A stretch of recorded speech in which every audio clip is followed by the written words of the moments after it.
Cette semaine à l'émission, toute la place au transport collectif. Je vous propose une mise à jour entièrement consacrée à la STL, la Société de transport de Laval. Mais avant une revue de l'actualité locale et régionale, voici mise à jour à l'antenne de la télévision régionale de Laval.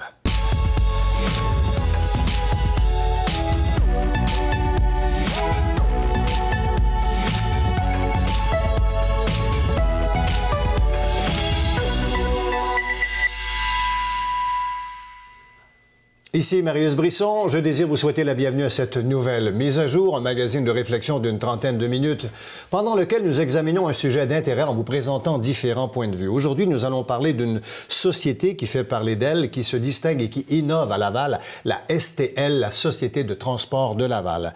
Mais tout d'abord, je vous propose une rétrospective de l'actualité locale et régionale, en compagnie de notre collaborateur régulier à l'émission, Ghislain Plourde, journaliste à l'Écho de Laval. Ghislain, bonjour et bienvenue sur ce plateau. Bonjour, Marius. Parlons d'abord de tout le dossier dont on a beaucoup parlé dans le passé, de la gestion animalière à Laval. Ce qu'on peut vous dire concrètement, c'est que le berger blanc, évidemment... est là pour rester? Du moins jusqu'en février 2014, puisque la Ville a exercé son option supplémentaire sur le dernier contrat conclu avec le berger blanc. Dernier appel d'offres, rappelons-le, un seul soumissionnaire, donc c'était le berger blanc. Ce qui est intéressant à constater, puisque l'Écho de Laval a mis la main sur l'entente entre les deux parties, c'est que dans l'appel d'offres, l'évaluation faite par la Ville pour la gestion animalière pour un an se chiffrait à 346 000 $ avant taxes. La soumission du berger blanc, 762 000 $. On n'a pas sauvé d'argent, là. On parle donc d'un grand écart de prix. On a coupé finalement la poire en deux pour vous dire que la Ville a payé l'an dernier et va payer cette année 546 000 avant taxes. Ça donne 627 000 pour être très précis. Donc, d'accord. Mais comment on explique cet écart de prix? Est-ce que l'évaluation était réaliste ou est-ce que le berger blanc a été, disons-le, peut-être un peu trop gourmand? La réponse se situe peut-être entre les deux. La Ville nous dit que le berger blanc a dû apporter d'importantes modifications à ses locaux de Laval pour respecter les règles municipales ainsi que celles du MAPAC, mais qu'elle sait également qu'elle est en situation de quasi-monopole dans la gestion animalière. Du côté du berger blanc, on nous explique que l'estimation de la Ville était utopique et qu'on ne tenait pas compte des standards, des normes qui ont évolué à vitesse grand V au cours des dernières années. Maintenant, ce qu'on peut vous dire sur le nouveau service, les services animaliers de Laval, le campus l'OBNL, qui va gérer un service que la Ville a dit révolutionnaire en termes de gestion animalière, il va prendre la relève quelque part en 2014. On espère mars, mais il est encore trop tôt pour se prononcer. Le site en question sera situé dans l'est de Laval, dans le parc industriel Autoroute 25. Cependant, au moment où l'on se parle, le coût de construction et le coût d'opération de cette OBNL demeurent inconnus et on espère évidemment avoir un peu plus de détails dans les prochaines semaines. Parlez-nous maintenant de l'autoroute 19. C'est pour quand? 2015, 2020, 2030? Le gouvernement libéral, à l'époque, avait annoncé en juin 2010 une conclusion et parachèvement de la 19 pour 2015. On s'est rendu compte dans les derniers mois, avec l'arrivée d'un nouveau gouvernement, que c'était impensable. Seulement pour vous dire, l'étude environnementale du BAP, cette étape-là prend de 18 à 24 mois et au moment où on se parle, elle n'est même pas amorcée, cette étape. Donc, on est loin encore de cet objectif. Ce qu'on dit, c'est que l'actuel gouvernement marois tente de couper la poire en deux, quelque part entre 2015 et 2020, possiblement 2017 ou 2018 pour le parachèvement de la 19. À suivre. Est-ce qu'on peut parler d'une nouvelle école maintenant dans Fabreville? Bien, écoutez, vous savez, on avait ce problème de surpopulation étudiante dans ce secteur-là. On ne construira pas de nouvelle école, mais on agrandira tout simplement l'école Laurier-des-Bois avec un nouveau pavillon va permettre la création de 20 nouveaux locaux et on espère accueillir au moins 600 élèves additionnels dans les prochaines années pour répondre à cette problématique. Mais est-ce la solution idéale? Bien, seul le temps nous le dira. Merci beaucoup, Ghislain. D'autres détails sur le site web dans votre journal? Tout à fait. Des infos fraîches tous les jours. L'échodelaval.ca. L'Écho de Laval distribué les mercredis. Nous sommes présents sur les réseaux sociaux Facebook et Twitter. Un beau merci, Ghislain, et bonne semaine. Bonne semaine à vous. Au revoir. Au revoir. Cette portion de l'émission Mise à jour à l'antenne de TVRL vous est présentée en collaboration avec l'Écho de Laval.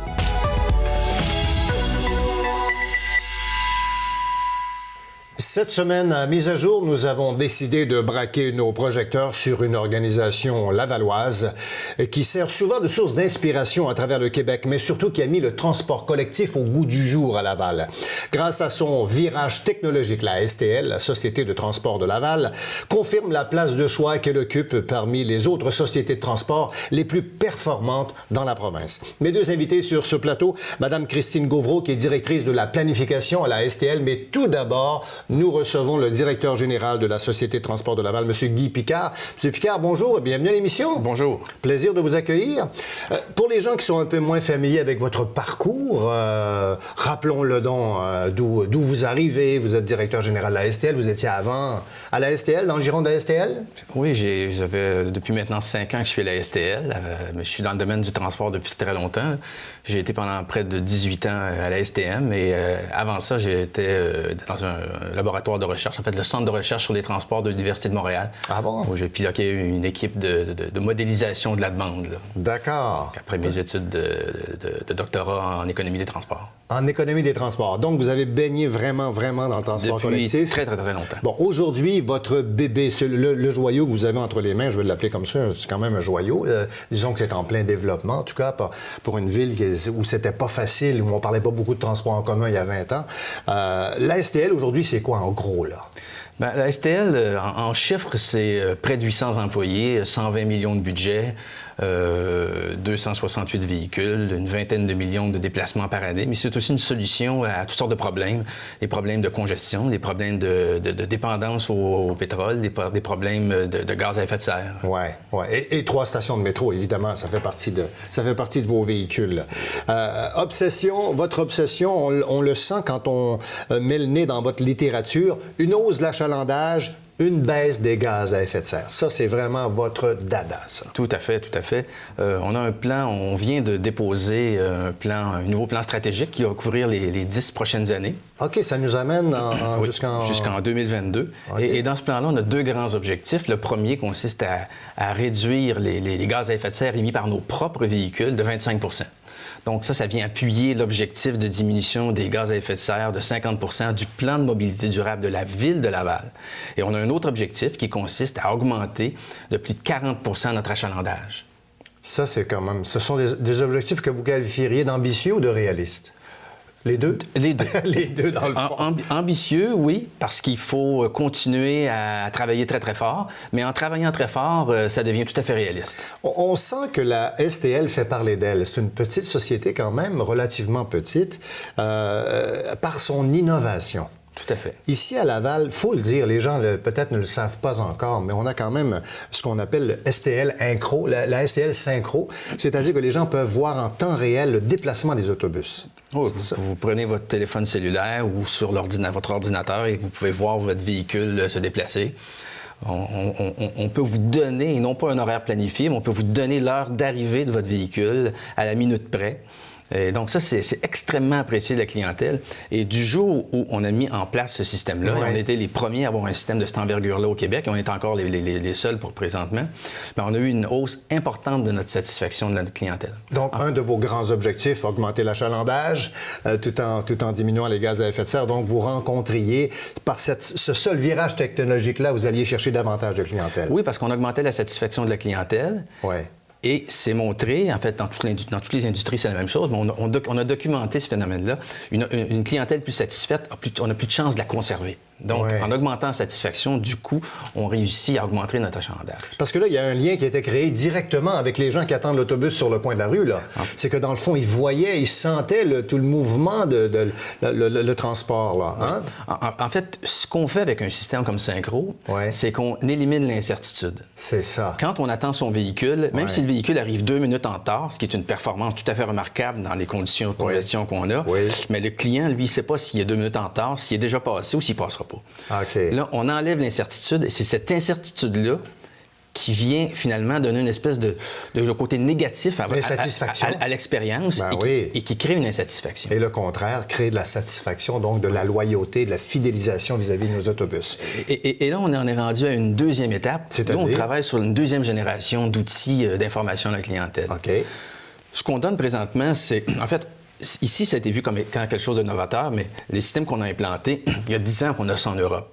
15 ans à certains endroits. D'accord. Là, ce qu'on veut faire, c'est pas seulement donner de l'information, mais c'est guider les gens. On a un projet qui s'appelle STL Compagnon, où on veut non seulement donner une information factuelle, mais guider le client à partir du moment où il quitte sa maison au moment où il va arriver à sa destination. Donc, on pourrait lui dire, tournez à gauche, tournez à droite, le véhicule s'en vient. Non, pas celui-ci, le suivant. Vous êtes arrivé, tirez sur la cloche. Donc, on veut guider la personne parce que l'usager professionnel n'a pas besoin de ça. Mais l'occasionnel, le jeune qui commence dans le transport en commun, une personne âgée aussi... Il a besoin d'être tenu par la main. Besoin d'être tenu par la main. Les touristes aussi peuvent utiliser ce système-là. Oui, c'est vrai. Allez utiliser le transport en commun dans une autre ville et vous allez vous sentir complètement démuni. Même si vous êtes habitué dans votre ville. Donc, ce système-là va permettre ça. Et ça, c'est la première étape. La deuxième étape, on veut que ce système-là puisse être utilisé par des gens et on travaille avec les gens du Centre de réadaptation en déficience intellectuelle Normand-Laramie pour que ce système-là puisse, avec une coche de plus, servir d'aide, de compagnon à des gens qui, présentement, sont dans le transport adapté, pourraient utiliser le transport régulier, mais qui ont une certaine incertitude, une certaine inquiétude. À ce moment-là, ils vont pouvoir utiliser notre réseau. Ça libérerait davantage le transport adapté, selon En fait, vous? l'idée, c'est pas de libérer le transport adapté. L'idée, c'est donner de la liberté et c'est de donner de l'autonomie à ces gens-là. Et de toute façon, avec la croissance qu'on a en transport adapté, il va toujours avoir quelqu'un. Bon, parfait. Vous parlez du transport adapté, justement. Vous avez créé encore, grâce à ce virage technologique, un nouvel outil pour les aider. Et ça, c'est absolument magnifique, ça. Ça aussi, c'est une première au Québec. C'est un système qui permet, je dirais, deux choses. La première, on avertit le client à la veille de son déplacement pour s'assurer qu'il fait bien son déplacement. On évite ainsi d'avoir des annulations de dernière minute qui vont enlever de la place à des clients qui seraient en attente. Et deuxièmement, et ça, c'est merveilleux, il faut savoir comment ça fonctionne, le transport adapté. Le transport adapté, vous appelez une journée, 2 journées à l'avance et on vous dit, on va aller vous chercher entre 8h et 8h30 le matin. Mais vous ne savez pas si on va aller vous chercher à 8h ou à 8h30.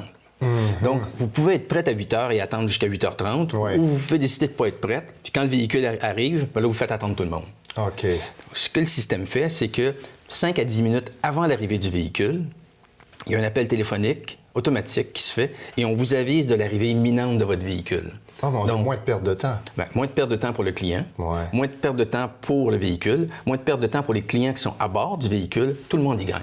Et on a réduit d'environ 30 % le temps d'attente pour les clients qu'on va chercher de cette façon-là.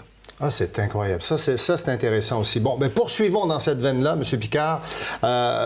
L'autobus électrique. Ça fait longtemps qu'on en rêve. Laval est en possession d'un autobus électrique depuis le mois de décembre, je crois, depuis l'automne dernier. Le 14 décembre, le premier autobus 100% électrique, 40 pieds. Selon le fabricant, ce serait le premier en Amérique du Nord. Premier en Amérique du Nord. Même les Américains n'ont pas d'autobus électrique. Et ils sont 100%. Plus petits que ça. Ils sont plus petits. OK, d'accord. Un 40 pieds, pleine longueur, on serait les premiers. OK, donc là, vous l'avez. Qu'est-ce que vous faites avec ça? Il n'est pas sur la route, là? Il est sur la route, mais il est sur un circuit fermé. Il faut l'apprivoiser, là. Il faut l'apprivoiser, exactement. OK. Il est sur un circuit fermé à Blainville, et là, on le fait tourner en rond.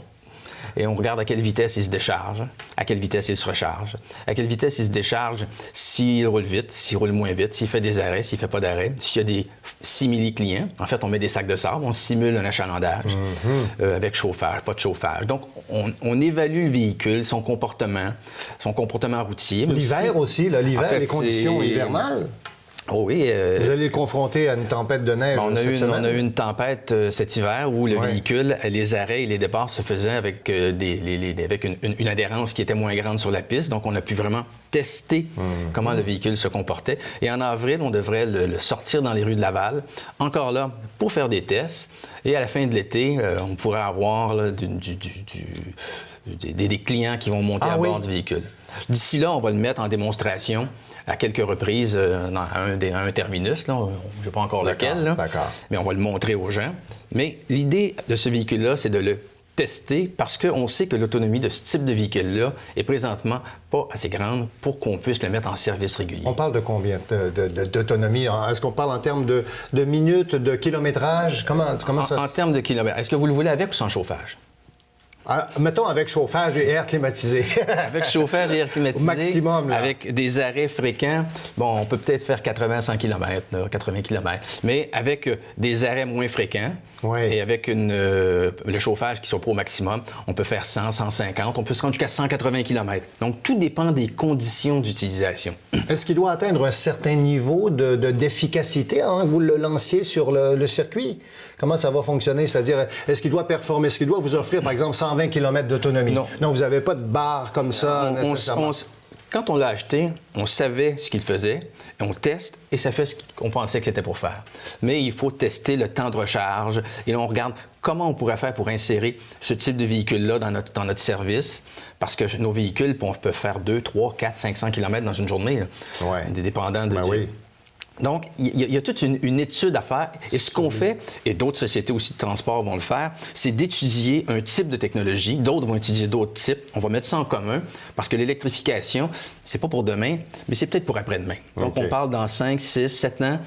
On est à l'avance. On est à l'avant-garde. Rapidement, très rapidement, ça coûte combien, un autobus comme celui-là, par rapport à un autre? Celui-là coûte 900 000, un autobus hybride. À partir de 2014, on va avoir seulement des autobus hybrides, électriques, diesel, peut coûter environ 700 000. Okay. Puis un autobus classique peut coûter un peu moins. Le temps passe tellement vite. Je vous aurais écouté encore longtemps sur vos histoires d'autobus électriques. C'est fascinant. C'est quand même... Parlez-moi du tramway aérien. Est-ce que, le déménagement du centre de la Place Belle, qui est du côté est maintenant de l'autoroute 15, est-ce que c'est pas venu éliminer le projet de tramway aérien? C'est toujours dans les cartons? Je vous dirais que c'est venu le reporter. OK. Parce que l'étude montre qu'on ne peut pas éliminer ce projet-là. L'étude nous montre que c'est un projet qui représente un certain nombre de défis techniques, mais ce sont des défis qu'on peut surmonter. C'est un projet qui, économiquement, financièrement, est rentable, mais pour ça, ça prend des gens à transporter. Et comme vous l'avez dit, la Place Belle ayant déménagé, avec les stationnements incitatifs qui auraient pu être gravités alentour de cette Place Belle-là, à ce moment-là, on reporte le projet au moment où il y aura du développement dans ce secteur-là. Présentement, c'est pas viable dans les conditions actuelles. OK. Bon, un autre projet qu'on avait évoqué rapidement, le trolleybus, l'électrification avec les circuits, avec les fils, etc., etc. C'est mort, ça? Ou... En fait, le grand questionnement qu'on a par rapport à ce projet-là, c'est que l'électrification avec un trolleybus, ça fait des années, on en a déjà eu à Montréal. Donc, c'est pas techniquement impossible. Ouais. C'est extrêmement coûteux. C'est des infrastructures qui sont là pour 30, 40 ans. Ouais. Mais dans un contexte où l'autobus électrique pourrait être disponible d'ici 5, 10 ans, c'est difficile d'aller faire pour plusieurs centaines de millions d'investissements dans un contexte comme celui-là. Surtout dans une ville comme Laval, où nos réseaux ont une assez grande capillarité, où on veut aller un peu partout. Ouais. Oui, effectivement, parce qu'il n'y a pas encore de densité, de grande densité comme on retrouve à Montréal, de population à Laval. Bien, Monsieur Guy Picard, directeur général de la Société de transport, c'est fascinant le tour de métro et d'autobus que vous nous avez fait faire aujourd'hui. Félicitations, bon succès avec la STL et merci de nous avoir accordé cette entrevue. Nous allons faire une petite pause, Madame, Monsieur. Tout de suite après, à mise à jour, nous recevons la directrice de la planification de la Société de transport de Laval. À tout de suite.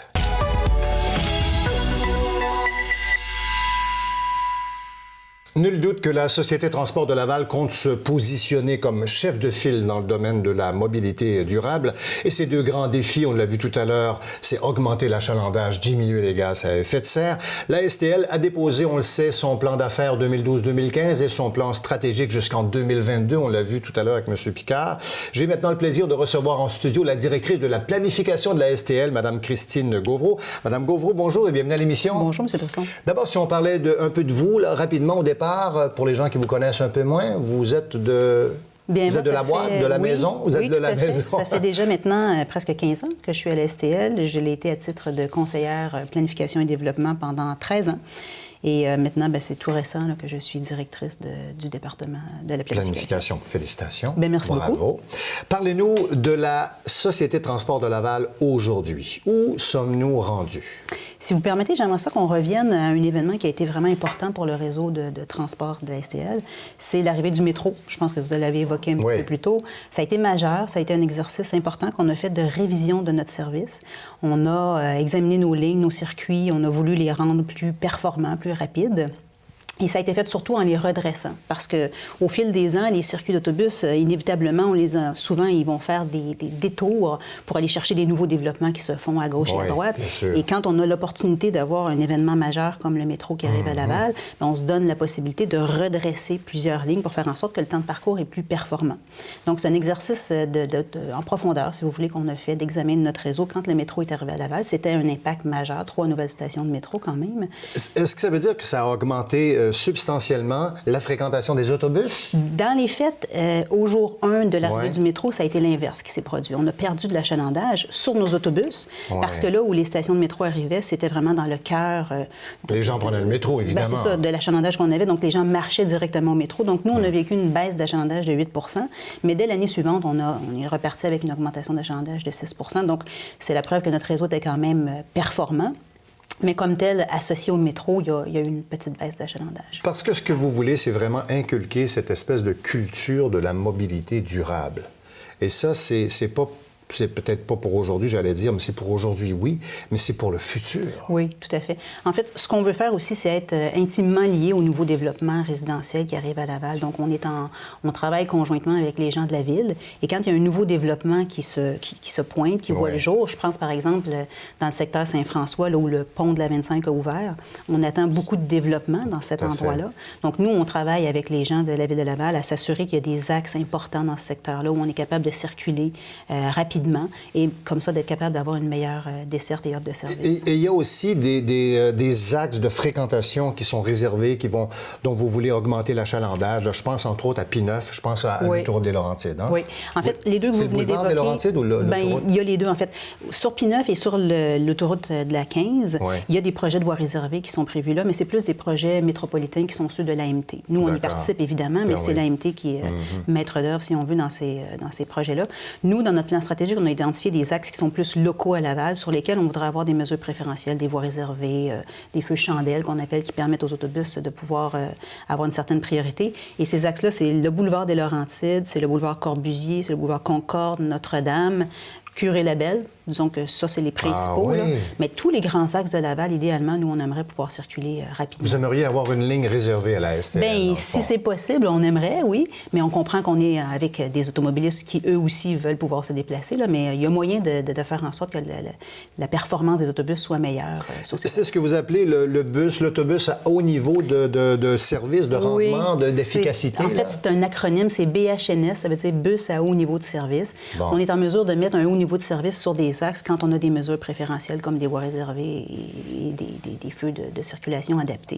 On peut aussi parler de SRB. Quand on dit le SRB P9 à Montréal, c'est la même manière de dire la même chose, dans les faits. Parce que à tous les jours, les gens vont surtout de Laval vers Montréal. Est-ce que c'est ce que je comprends? C'est moitié-moitié à peu près. Moitié-moitié? Donc, on a un achalandage vraiment qui nous arrive de... Oui. En fait, on en a un petit peu plus qui vont vers Montréal. Là, c'est 60-40. Mais effectivement, il y a beaucoup de gens qui veulent aller à Montréal, mais on a quand même pas mal de déplacements internes. Dans vos priorités à venir, qu'est-ce que vous avez dans les cartons? Quelle est la priorité numéro 1? Bien là, vous l'avez dit, c'est évidemment les BHNS, c'est d'être capable d'avoir des mesures préférentielles pour être plus efficace, plus performant. On a aussi en cours une étude qu'on appelle, nous, d'optimisation de réseau, disons d'amélioration du réseau, où là, on réfléchit sur qu'est-ce qui sont les bonnes pratiques pour un réseau d'autobus. Et là, on s'inspire d'expériences étrangères.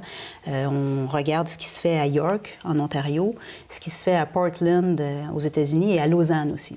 Et là, on n'a pas la prétention de se comparer à ces grands réseaux-là, mais quand même, il y a des bons coups qui sont dans ces endroits-là qu'on aimerait pouvoir importer, si on veut, dans notre réseau à Laval.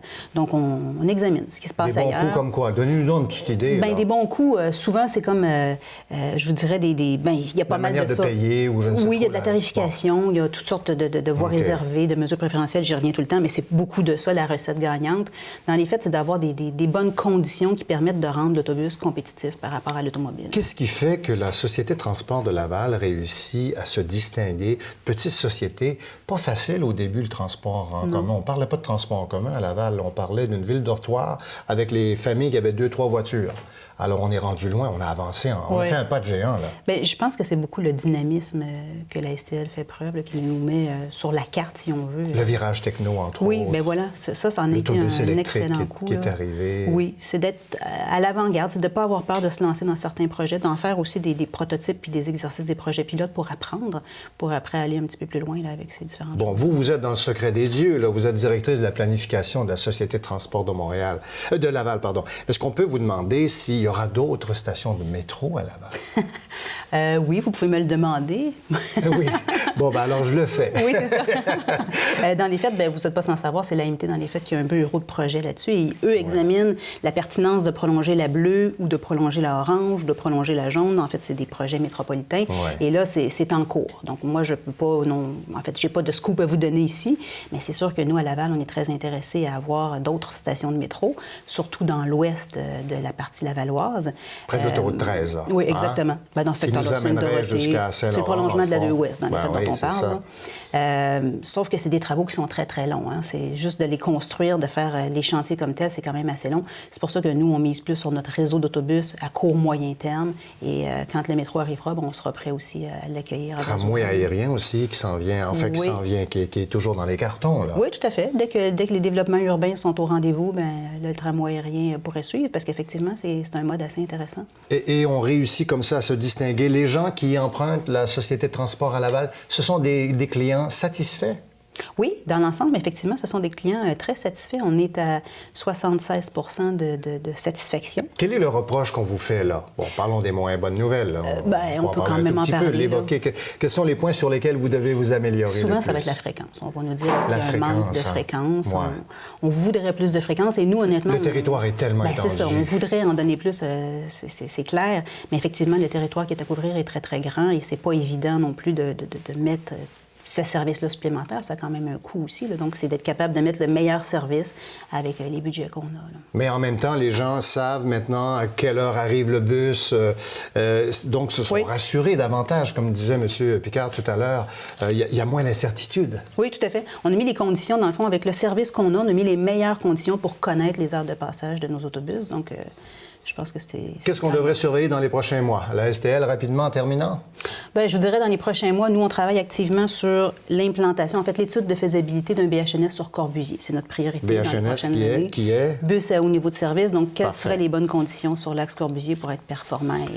Madame la directrice de la planification de la STL, merci beaucoup d'être passée à l'émission, Madame Christine Gauvreau, et bonne chance, bon succès avec la STL. Merci beaucoup. Nous revenons tout de suite après la pause pour le mot de la fin.